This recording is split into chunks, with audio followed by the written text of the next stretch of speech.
안녕하세요. 소아청소년과 전문의 정유미입니다.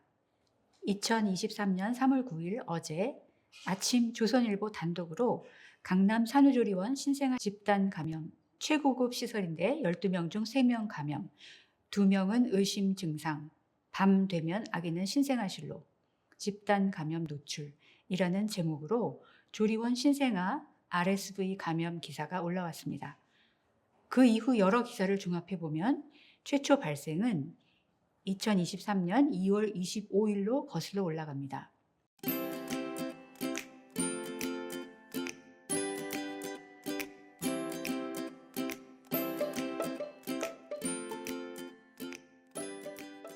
즉 장소는 H산후조리원 2호점 및 청담점이었고 시간은 2023년 2월 28일 한 명이 RSV 확진을 받았고 입원 치료를 하였습니다.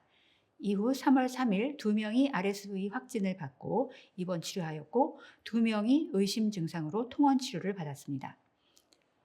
3월 4일 조리원이 임시 휴업을 하였고 접촉 직원들을 10일간 근무 금지 조치하였고 3월 9일에 운영을 재개하였습니다.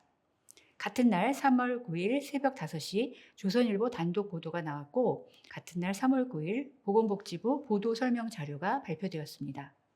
보도 설명 자료에 따르면 보복부는 산후조리원 감염 예방을 위해 모든 종사자에게 교육을 하고 조리원 감염 관리에 대한 컨설팅 사업을 해왔으며 감염이 생기면 2차 감염을 막기 위해 첫째, 병원에 이송하고 둘째, 보건소에 신고하고 셋째, 조리원을 일시적으로 폐쇄하고 이동을 제한하고 격리하고 있습니다.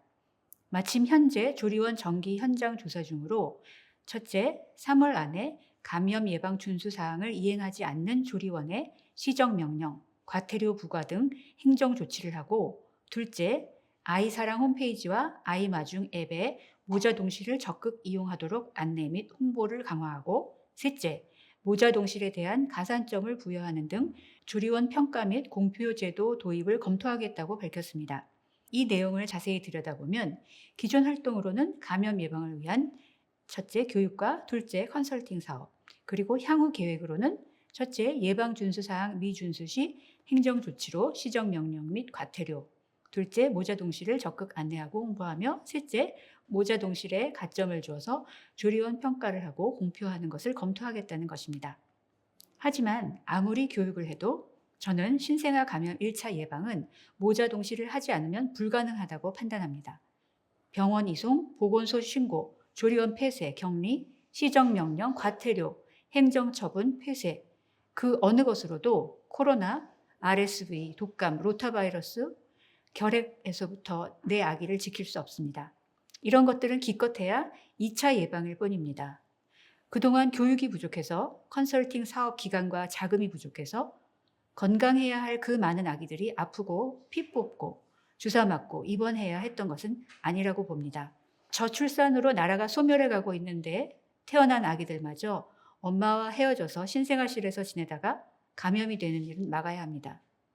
산모들이 모자동실을 원하지 않아서 못한다고요? 그런 말씀 하지 마세요. 태어나는 25만 모든 아기가 엄마 품을 원하고 있습니다.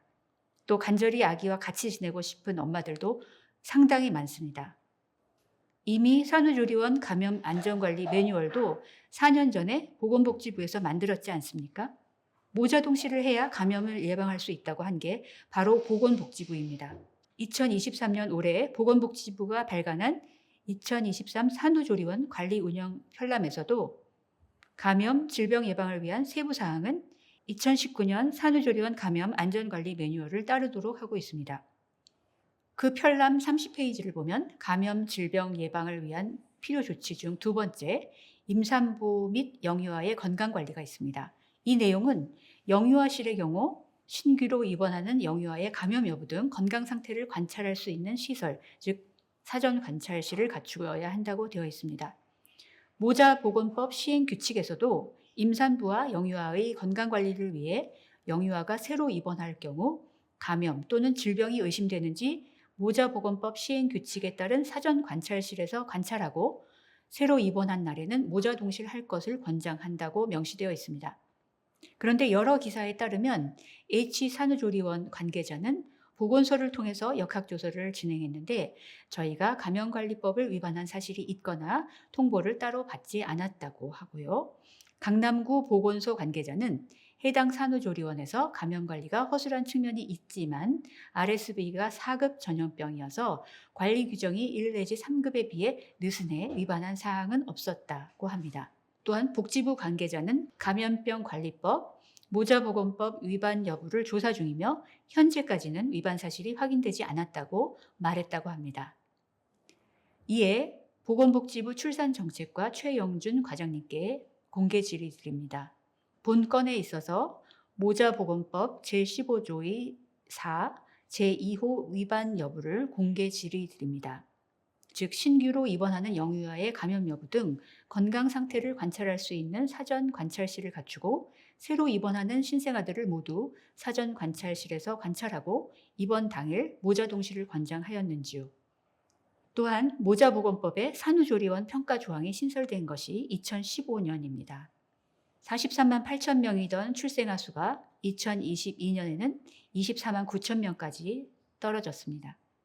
출생아 수가 얼마나 더 떨어져야 81% 넘는 신생아가 2, 3주 머무는 산후조리원 평가가 시행될까요? 앞으로 얼마나 더 많은 아기들이 감염되고 아프고 입원하고 검사하고 치료를 받아야 할까요? 하루빨리 산후조리원 24시간 모자동시를 시행하고 투명한 산후조리원 평가가 시행되기를 바랍니다. 한국을 제외한 다른 모든 나라에서는 심지어 코로나에 걸린 엄마들조차 모자 동실하는 것을 권하고 있습니다.